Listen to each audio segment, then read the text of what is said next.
Convido o irmão a abrir a sua Bíblia de novo no livro de Efésios, capítulo 1. Quero ler alguns versículos com os irmãos. Quero dar continuidade à mensagem da semana passada pelo tema Olhos do Nosso Coração.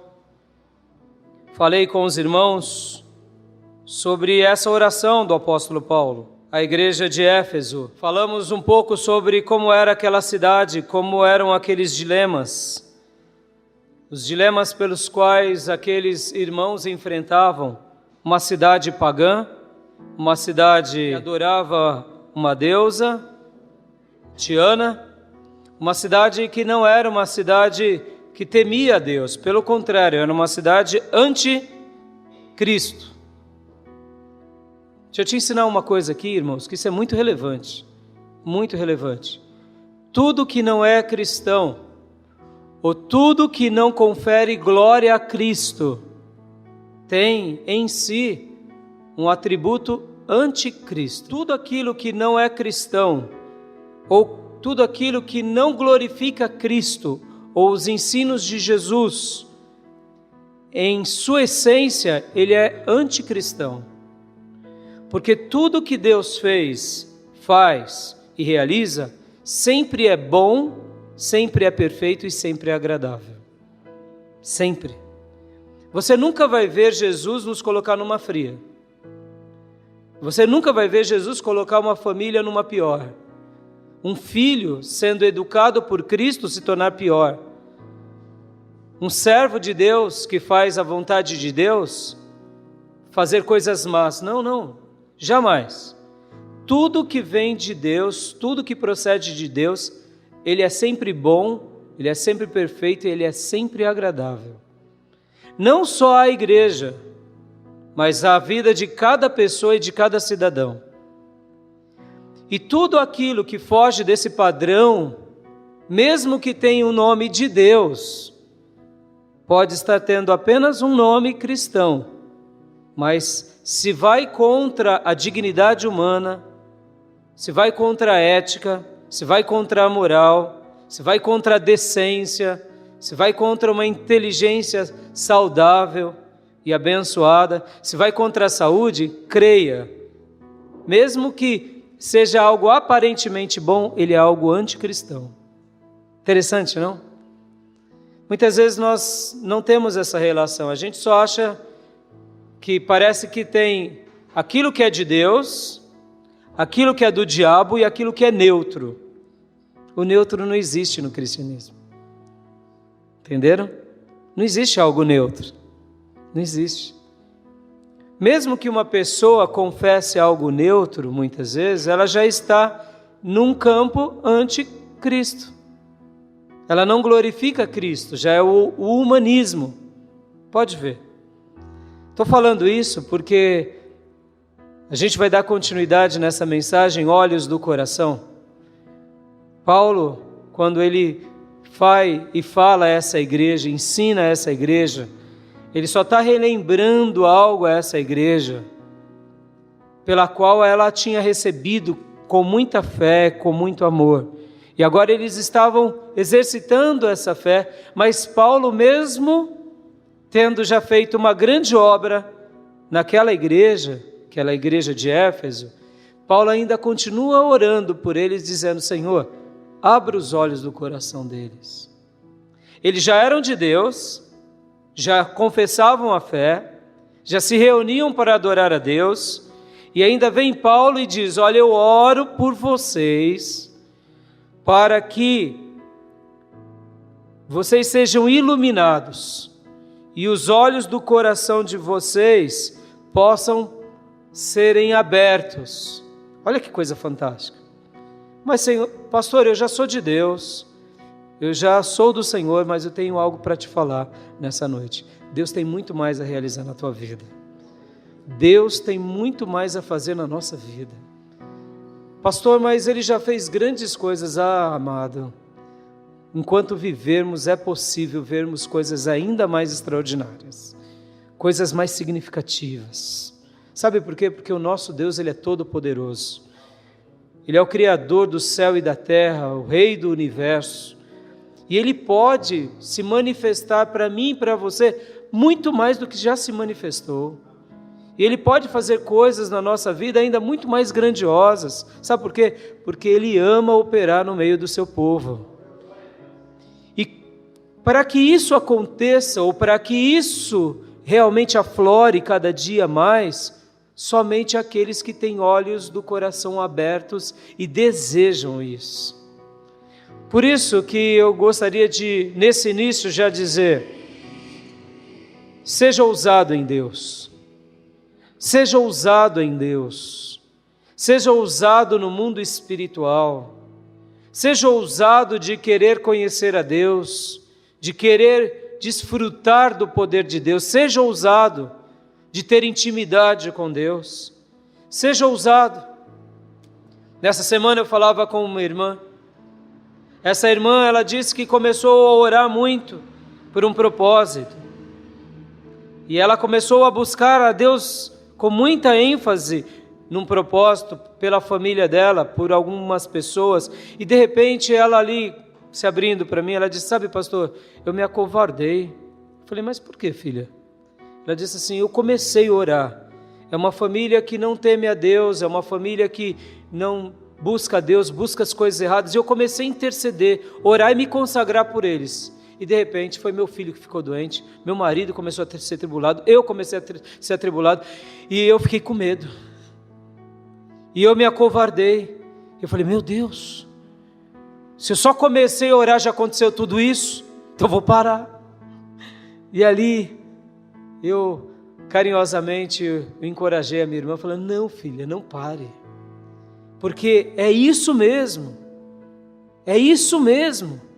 Quando nós nos posicionamos diante de Deus para fazer a obra de Deus, há uma fúria infernal que se levanta mesmo, e chega a um ponto que parece que nós seremos engolidos, destruídos, mas essa é a hora em que Deus está elastecendo a tua fé e a tua ousadia em Cristo, porque mesmo que dentro de você esteja dizendo: Senhor, eu não vou aguentar, mas você continua firme e determinado diante de Deus, com aquela fé inabalável.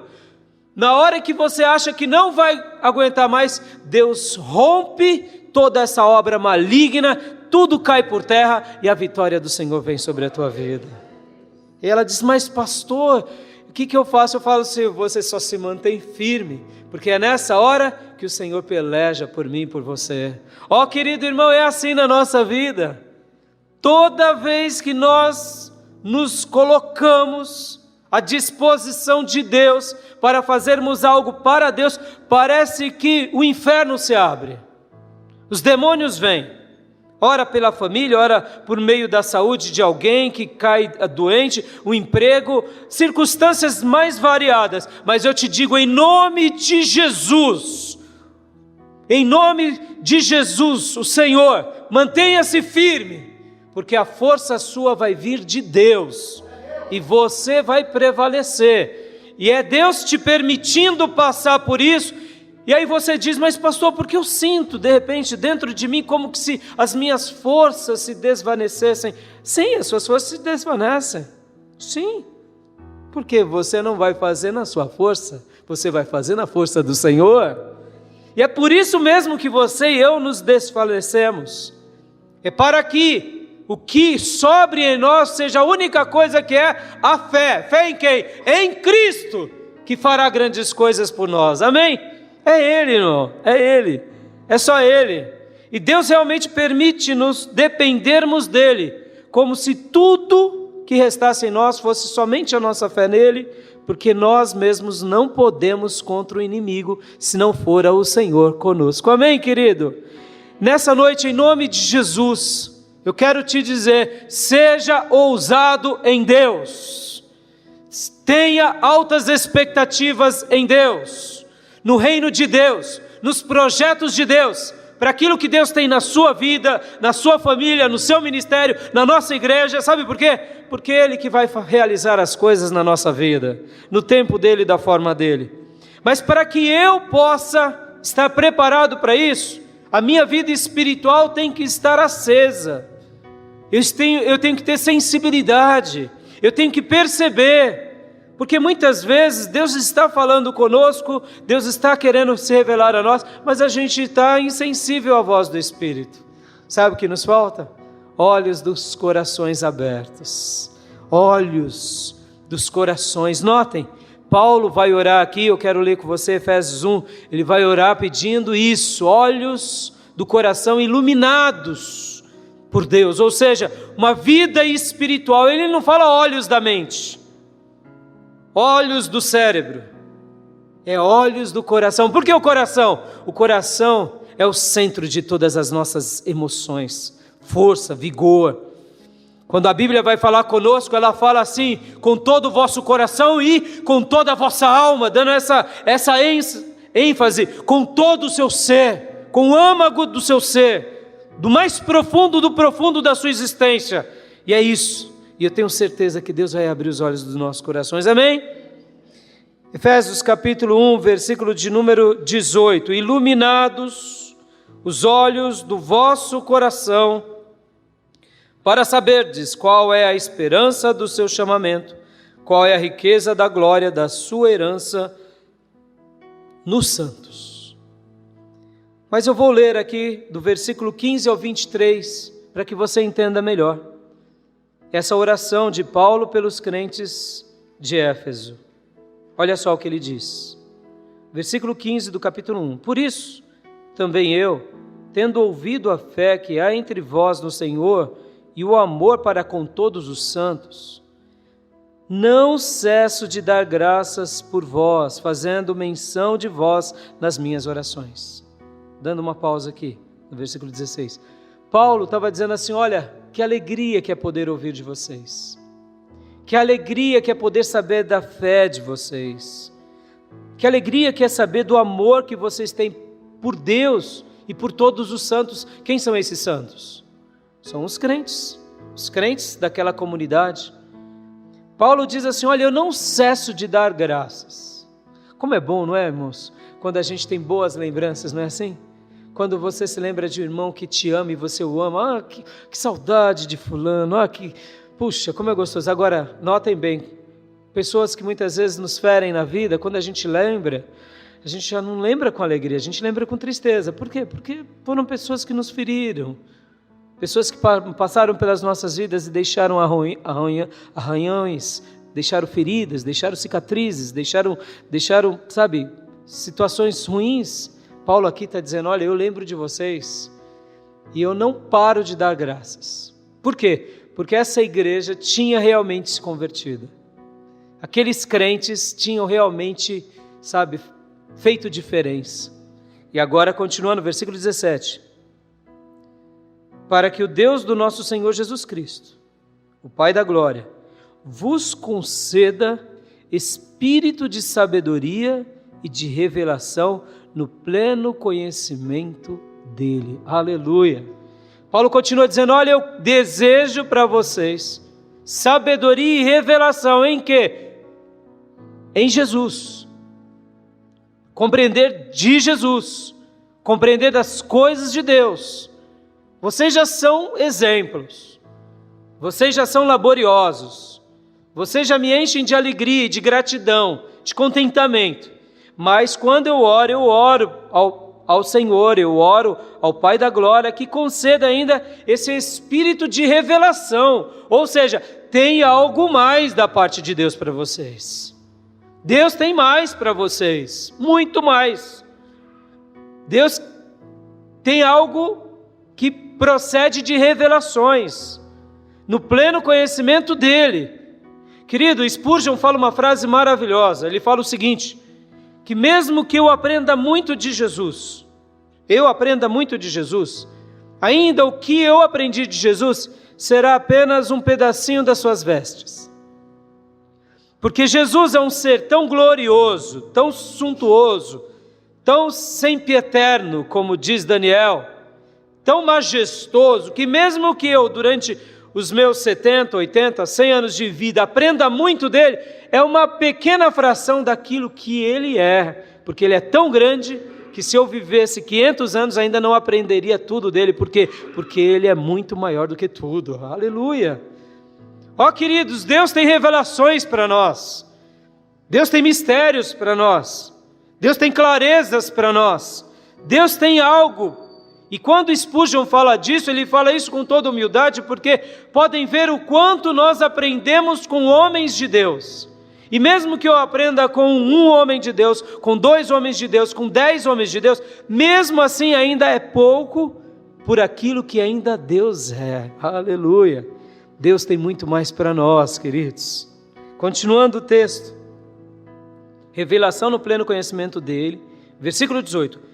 Iluminados os olhos do vosso coração, para saberdes qual é a esperança do seu chamamento, qual é a riqueza da sua glória, da sua herança nos santos, e qual a suprema grandeza do seu poder para com os que cremos, segundo a eficácia da força do seu poder, o qual exerceu ele em Cristo, ressuscitando dentre os mortos e fazendo-os sentar à sua direita nos lugares celestiais, acima de todo principado e potestade, e poder e domínio, e de todo nome que se possa referir não só no presente século, mas também no vindouro, e pôs todas as coisas debaixo dos pés, e, para ser o cabeça sobre todas as coisas, o deu à igreja, o qual é o seu corpo, a plenitude daquele que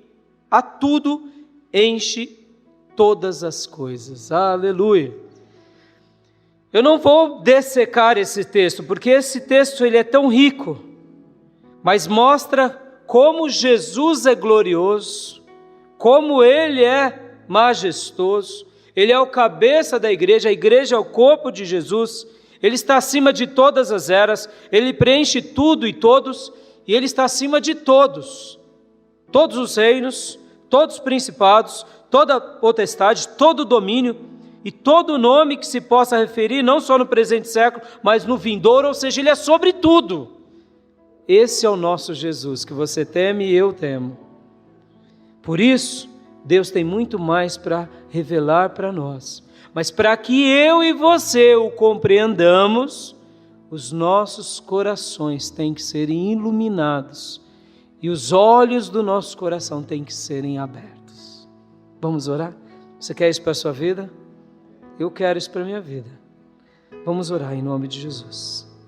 Querido Deus, em nome de Jesus eu te peço, fala conosco nessa noite e abençoa-nos poderosamente, em nome de Jesus Cristo. Amém. Semana passada nós falamos bastante sobre a cidade de Éfeso, os dilemas de Éfeso. Mostrei vários slides, quem quiser depois eu disponibilizo para vocês. Mas hoje eu quero falar um pouco sobre essa igreja na sua origem. Por que eles se tornaram tão fortes?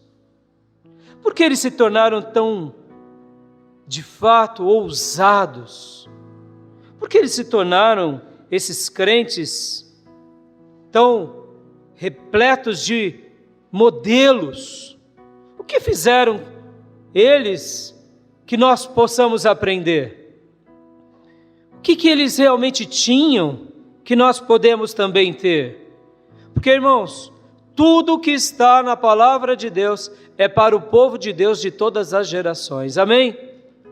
Eu quero acreditar que aquele modelo da igreja primitiva, que nós temos em Atos, é para nós também. Amém? Eu quero acreditar que a operosidade do poder de Deus que havia na igreja primitiva é para nós também. Que essa igreja que abalou aquela cidade, nós podemos também, pelo poder do Evangelho, abalar a nossa cidade também, amém? Eu acredito nisso, irmãos. Ó, irmãos, eu acredito que Deus ele é tão real, e que o poder dele é tão real, que os mesmos feitos que ele fez no passado, ele pode fazer no presente, durante toda a nossa vida e no futuro. E na história a gente pode deixar uma marca maravilhosa de servos de Deus, que amamos a Deus e que fomos fiéis até a morte, como muitos foram, amém? que essa igreja fez? O que eles fizeram? O que eles se tornaram? Por quê? Eu gostaria de refletir com vocês e ir um pouquinho lá para o texto de Atos. Vamos voltar um pouquinho em Atos, vamos ver algumas coisas interessantes. Vamos ler alguns versículos para a gente poder entender os segredos dessa igreja. O segredo dessa fé, que outrora não teve medo de lutar contra uma outra fé, uma fé dominante, inclusive eu citei aqui na semana passada, uma fé tamanha da deusa Diana, que abalava toda aquela região, e não somente aquela região naqueles dias, mas que já há muitos séculos era uma deusa idolatrada tanto pelos romanos quanto pelos gregos. Uma fé que, mesmo depois da destruição do templo de Diana, reconstruíram segunda vez, reconstruíram terceira vez. Agora aqui, quando os apóstolos estão nessa igreja, abra sua Bíblia lá em Atos, capítulo de número 18. Atos, capítulo de número 18, a gente vai ver alguns segredos deles, e eu quero trabalhar sobre 2 segredos aqui, nessa noite, apenas 2, que o fizeram ser crentes tão valorosos. O coração deles foi aberto, o coração deles, os olhos do coração deles eram iluminados, mas eles queriam mais de Deus. Você quer mais de Deus? Enquanto falo, irmão, fica no Espírito e peça a Deus: Senhor, me ensina mais, abre os olhos do meu coração, toca na minha vida. Se há algo em mim que tenha atrapalhado eu compreender a Tua palavra, arranca isso. Se algo eu aprendi que tem feito com que eu não te sirva mais como eu te servia, destrói isso. Esses dias atrás uma irmãzinha chegou para mim e falou assim: sabe, pastor, eu tomei uma decisão de novo na minha vida. Falei: qual, filha? De voltar ao primeiro amor, de voltar às primeiras práticas, de buscar de novo o que nem eu buscava, pastor, porque os anos foram se passando, as lutas foram vindo, e de repente eu fui apagando aqui, apagando ali, apagando acolá, mas eu de novo estou refazendo as minhas alianças, refazendo os meus votos, e estou me sentindo restaurado. E começou, enquanto ela falava, eu só glorificava a Deus ouvindo ela. Sabe por quê, queridos? É isso que Deus tem para a tua vida, é isso. Enquanto falo, clame de todo o seu coração: Deus, eu sou teu, eu entreguei a minha alma a ti pertenço, e enquanto eu viver eu quero te glorificar. Restaura a minha vida. Eu tenho certeza que o Espírito de Deus, pelo qual servimos, iluminará os olhos do seu coração, mostrará áreas da sua vida pela qual você precisa se reposicionar, e eu tenho certeza que você vai fazer isso. Sabe por quê? Você está aqui na casa do Pai, você veio aqui, e eu tenho certeza que Deus tem algo para a tua vida. Qual era o segredo dessa igreja? Ou quais eram os segredos? O que eles faziam para ter alcançado esse tamanho prestígio agora de Paulo? Uma coisa que eu noto, irmãos, é porque aqui eles eram homens que aprenderam com Paulo e com os demais que estavam com Paulo, dando prioridade em primeiro lugar à palavra de Deus. Atos capítulo de número 18, a partir do versículo de número 24, do 24 ao 28, vai falar uma coisa interessante, que Apolo vai até eles, fala sobre eles, fala do caminho, fala de algo muito importante e ensina o caminho do arrependimento a eles. E depois vem Paulo, então, e aqui começa a explicar não somente os caminhos do arrependimento com João Batista, mas explica também mais coisas com relação ao caminho do Senhor. E a primeira coisa que eu noto nesses homens de Éfeso é que eles tinham um coração voltados à palavra de Deus. Guarda isso, amado. Guarda isso, filho. Esses homens, mesmo vivendo no mundo pagão, no mundo anticristão, Eles não estavam felizes com aquilo. Quando chegou Apolo, falando das boas notícias do arrependimento, eles deram ouvido a isso, a mensagem que João Batista pregava. E eles já estavam querendo conhecer a Deus. Por quê? Porque eles estavam sendo instruídos pela mensagem de Apolo, e só que eles não tinham conhecimento ainda sobre Jesus, não tinham conhecimento ainda sobre o Senhor, sobre toda a obra que Jesus fez, só apenas conheciam a respeito de João Batista. Notem que coisa fantástica! Eram gentios, não eram judeus. Olha que interessante isso, irmãos. Presta bastante atenção nisso. Vou explicar aqui em alguns minutos algo para vocês entenderem melhor. Quando João Batista veio para essa terra, ele era o profeta que o profeta Isaías tinha dito: olha, você será a minha voz que preparará o caminho para a vinda do Senhor.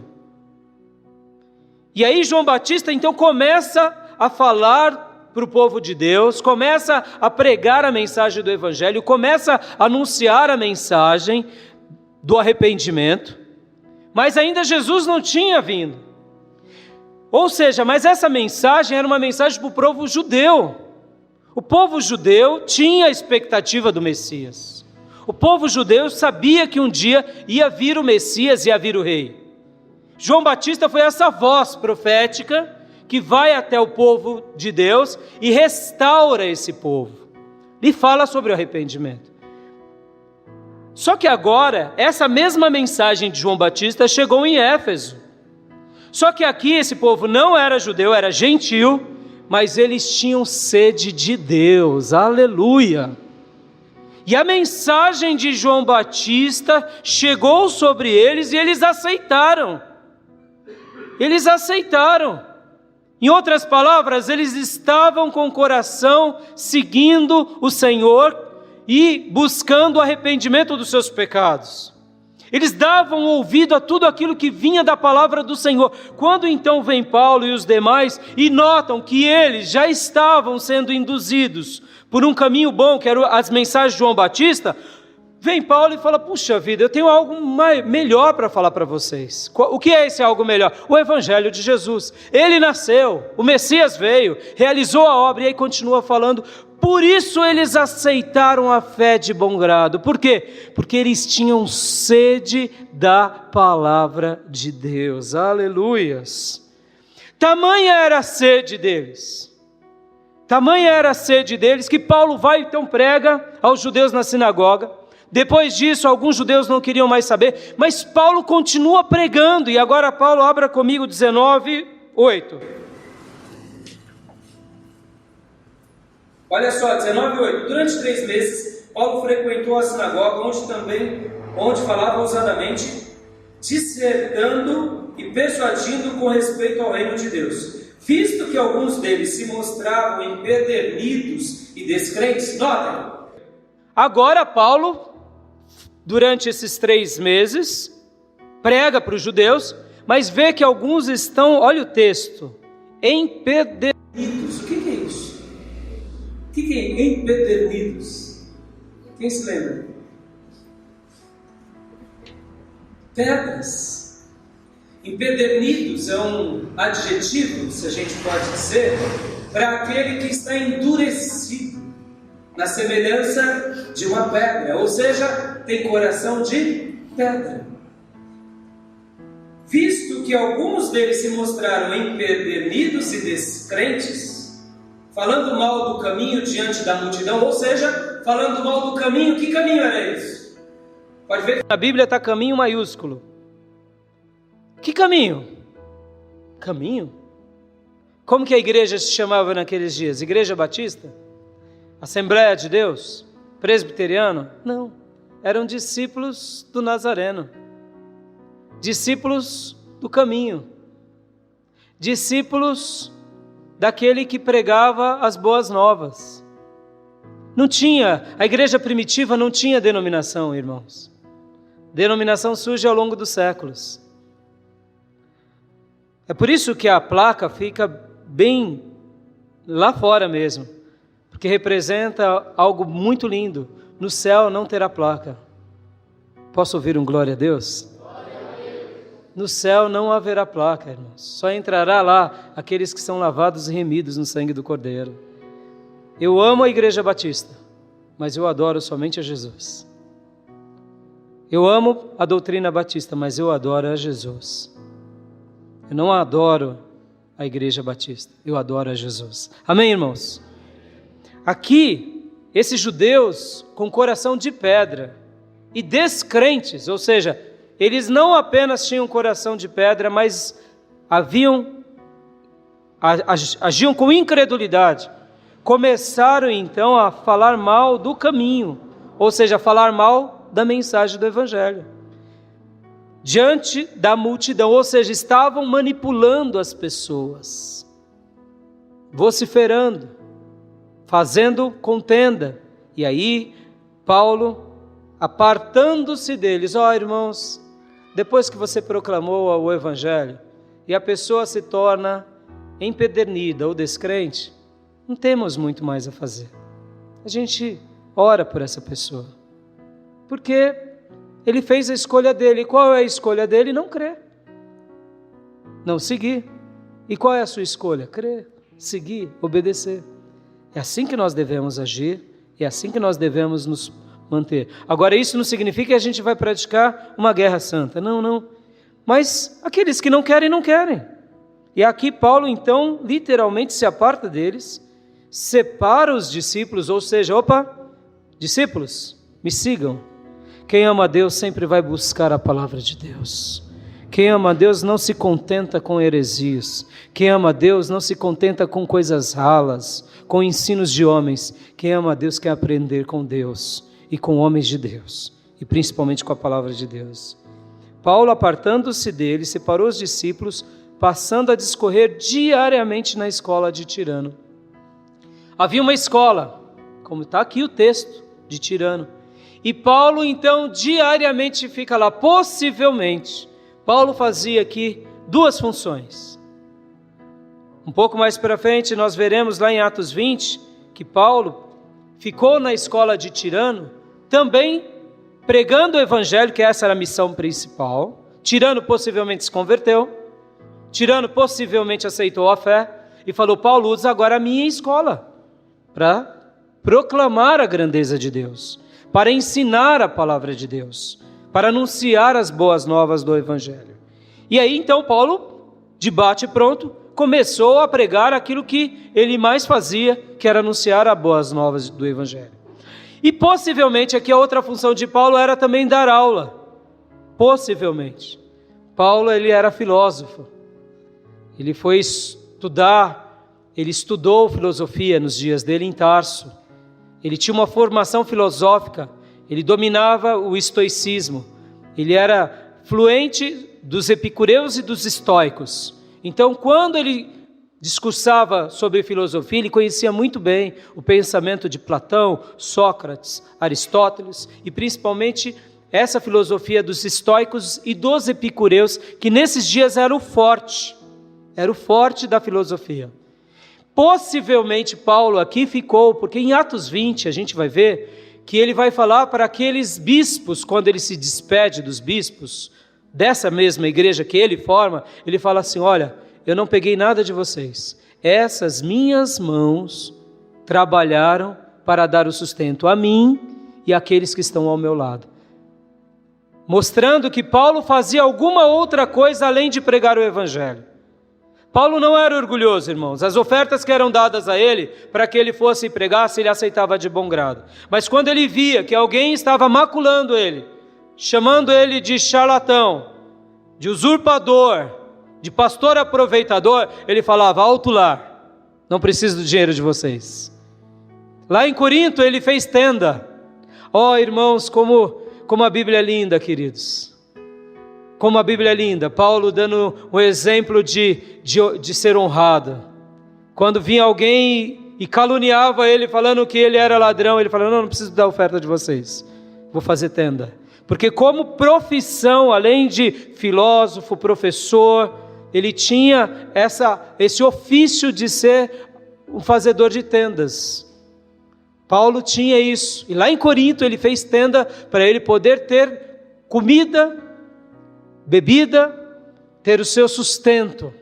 Olha que interessante. E aqui ele também diz que com as mãos dele, em Atos 20, ele levantou os recursos para ele se manter. Aí você diz, mas pastor, e quando a igreja o sustentava? Aí ele aceitava de bom grado. Porque ele, antes de ser sustentado pela igreja, ele queria que a igreja o honrasse como homem de Deus. Que coisa linda. Mas continuando o texto aqui, olha só, versículo de número 10. Durou isto por espaço de 2 anos, dando ensejo a todos os habitantes da Ásia, ouvissem a palavra do Senhor, tanto judeus como gregos. E Deus, pelas mãos de Paulo, fazia milagres extraordinários. Aleluia!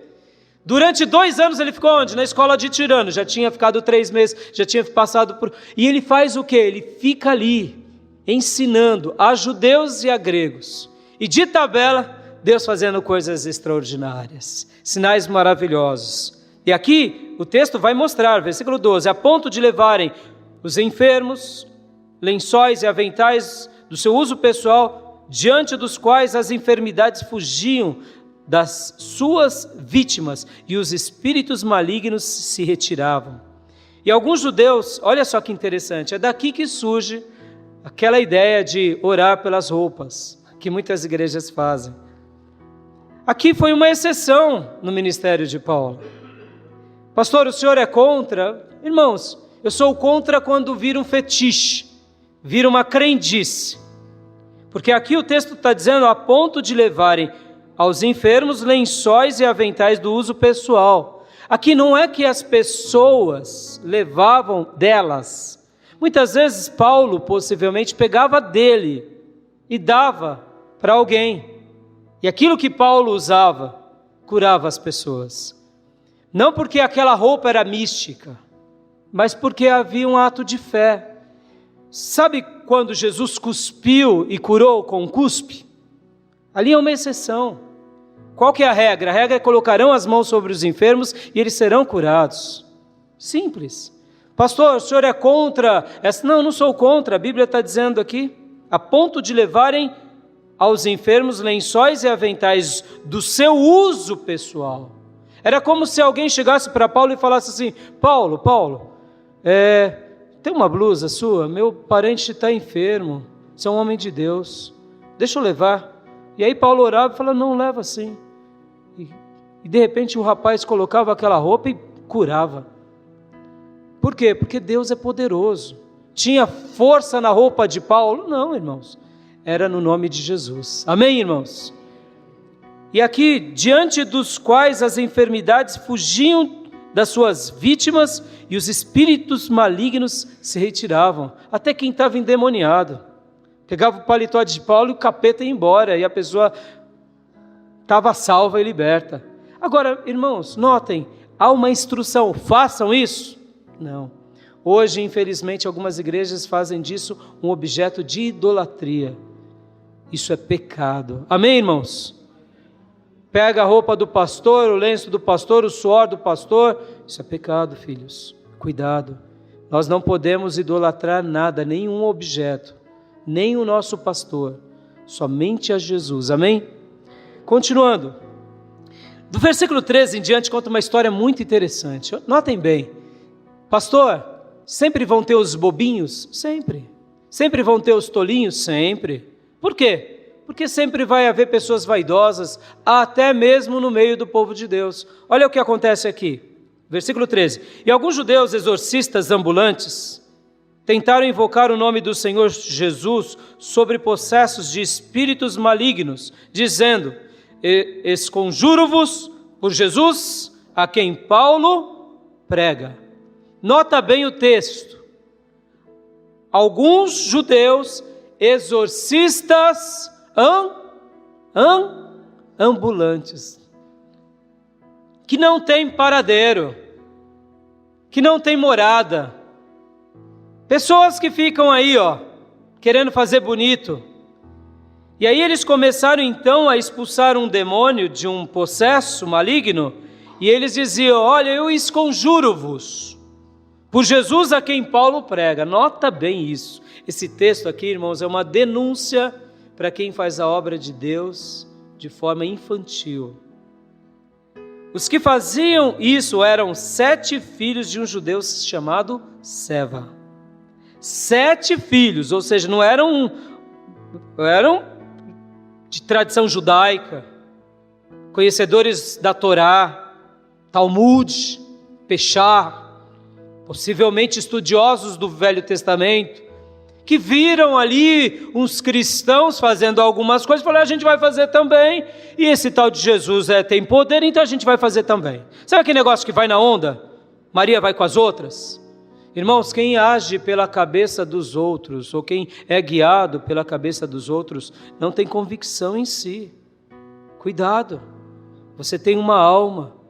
Não seja conduzido pela cabeça de ninguém, a não ser pela sua própria, diante daquilo que você enxerga por Deus. Amém, queridos? O que aconteceu com esses garotos aqui, esses meninos, esses 7 homens, 7 filhos de Cefa? Versículo 15, mas o espírito maligno lhes respondeu, eu conheço a Jesus, e sei quem é Paulo, mas e vocês, quem sois? Demônio não brinca, filhos. Eu conheço Jesus. Sim, conheço. O demônio falou na boca daquele homem lá endemoniado. E conheço Paulo. E vocês 7, quem é? Quem são vocês? Estão brincando com as coisas espirituais? Estão brincando sem o preparo e o devido preparo que vocês têm que ter? E olha o que acontece. Versículo de número 16. O possesso de espírito maligno saltou sobre eles, subjugando a todos. Quantos eram? 7 contra 1. 7, irmãos. Fala sério. 7 contra 1. Não tem como. Tem. Por quê? Porque tinha um demônio do lado daquele 1 e 7 despreparados. Olha como é sério a obra de Deus, irmãos. Exorcistas ambulantes, pessoas que não têm paradeiro, que não têm família, que não têm compromisso, que não têm o coração aberto, os olhos do coração. Porque quem teme a Deus não brinca com as coisas de Deus. E eram 7, se garantiam. Por quê? Porque a gente é judeu. Eu vejo que acontece ali, vai acontecer aqui. Quem diz? E aqui, esse demônio subjuga esses 7 homens, vai a eles, de tal modo prevaleceu contra eles que, desnudos e feridos, fugiram daquela casa. Os 7 apanharam, os 7 ficaram desnudos e os 7 ficaram feridos. E pior de tudo, envergonhados. Por quê? Porque não conheciam quem? A Jesus que Paulo pregava. Oh, irmão, mas peraí, eles ouviram a mensagem de Jesus, porque eles foram conhecedores de Jesus. Eles viram Paulo e ouviram a mensagem de Paulo, mas os olhos do coração deles não foram iluminados. Por quê? Porque eles não estavam firmados em Deus e nem na palavra de Deus. Eles estavam firmados numa religião vã. Ó, querido irmão, o primeiro segredo que eu vejo dessa igreja, dela ser uma igreja valente, é porque ela era uma igreja que amava a mensagem de Deus. Quando Apolo chega falando de João Batista, eles acreditam. Quando Paulo vai ali, vai com Priscila, vai com Áquila, vai com outros servos de Deus e pregam naquele lugar, principalmente com Apolo, e chegando lá eles falam e eles são ministrados. Quando Paulo vai com seus auxiliares, não sei quantos estavam com Paulo, possivelmente nesse episódio Lucas, o médico estava, porque parece o texto que ele está incluso no capítulo. Só para você saber de uma coisa importante, quem escreve Atos é Lucas. Lucas acompanha Paulo na maioria das viagens, tanto é que ele fala, e nós. No entanto, quantos estavam com Paulo aqui? Eu não sei quantos. Quantos discípulos fiéis? Eu não sei, mas eu sei de uma coisa, eles eram apaixonados por Deus e pela palavra de Deus. E isso fazia com que essa igreja fosse forte, fosse firme, fosse inabalável. Continuando o texto aqui. Chegou este fato ao conhecimento de todos, assim judeus como gregos habitantes de Éfeso, e veio temor sobre todos eles, e o nome do Senhor Jesus era engrandecido. Aleluia! Esse fato, 7 filhos do judeu tomaram uma piaba, com todo respeito à expressão, saíram rasgados, machucados. Agora houve temor sobre todos os habitantes de Éfeso, e o nome de quem era glorificado? Era o nome de Paulo? Não. Era o nome de Apolo? Não. Era o nome de quem? Do Senhor Jesus. Amém, queridos? Quem ama Jesus, busca na palavra de Deus respostas. Continua o texto, dizendo: muitos dos que creram vieram confessando e denunciando publicamente as suas próprias obras. Também muitos dos que haviam praticado artes mágicas, reunindo os seus livros, os queimaram diante de todos. Calculando o seu preço, achou-se que montava a 50.000 denários. Assim, ou seja, aquilo que nós falamos semana passada. Em outras palavras, eles fizeram grandes sacrifícios. Não presta, o que não presta para mim eu queimo, o que não presta para mim eu jogo fora. Não importa o valor que isso tenha, isso daqui vai contra Deus, não importa, não serve para mim. O que não é cristão é anticristão. Lembrem disso, irmãos. Pastor, pode ter igrejas que têm nomes de igrejas, mas que são igrejas anticristãs? Pode. Pode ter pastor que tem nome de pastor, que diz que prega a palavra, mas que faz um trabalho anticristão? Tem. Cuidado, filho. Cuidado, se aperceba para isso. Mas agora aqui no versículo de número 20, notem vocês, assim, quem crescia no meio dos efésios? Assim, a palavra do Senhor crescia e prevalecia poderosamente. Primeiro segredo dessa igreja, porque eles eram uma igreja extraordinária, porque eles davam ouvido ao Senhor e davam ouvido à palavra do Senhor. Amém, irmãos?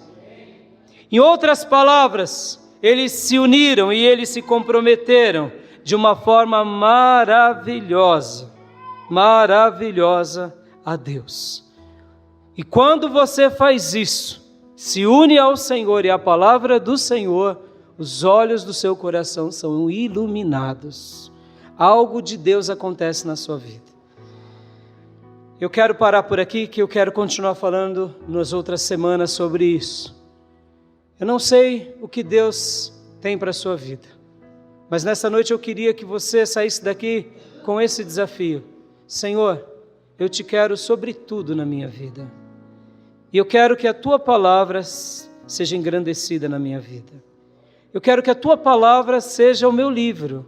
O que o Senhor me disser para fazer, eu quero fazer. O que o Senhor me orientar para fazer, eu quero dar ouvido. Notem, irmãos, não seja como aqueles 7 filhos de Cefa, que conheciam Jesus e conheciam Paulo.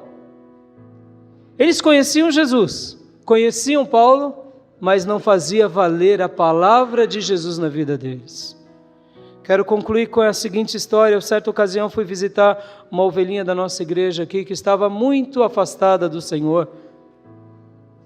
E quando ela estava ali afastada, eu fui orar por ela, estava depressiva, com vários problemas. Eu falei: filho, o que acontece com a tua vida? E aí ela chegou e disse assim: sabe, pastor, eu estou bem. Eu falei: mas filha, você nunca mais apareceu na igreja? A irmã não está bem. A irmã não está bem. Não tem vida sem a igreja. A gente precisa ter vida com Deus no nosso quarto, na nossa intimidade, mas temos que ter vida com a igreja de Deus. A irmã não aparece mais, a irmã sumiu da comunhão. Sabe, pastor, passei no psicólogo e no médico, e estou fazendo um tratamento.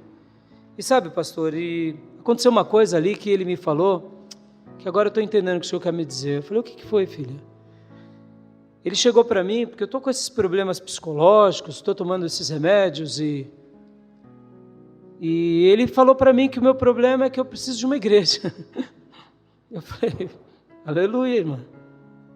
Mas sabe o que eu disse para ele, pastor? eu já sigo a Jesus. Eu já vou numa igreja. Mesmo ela sendo faltosa e vindo muito pouco. E ali o médico disse assim para ela, e essa frase eu queria concluir, deixar com que vocês refletissem.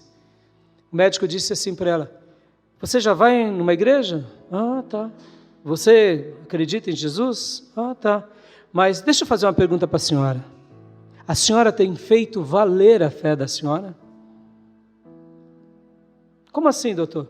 Não, porque a senhora pode até dizer que Jesus é Deus, que Ele é a tua resposta, que a igreja é a casa dele, mas a irmã tem feito valer na sua vida Jesus e a igreja de Jesus? Eu queria concluir nessa noite fazendo essa avaliação na vida dos efésios, que tinham o mundo todo conspirando contra eles. Eles fizeram valer o nome de Jesus. Eles fizeram valer a igreja de Jesus. Eles fizeram valer a palavra de Deus.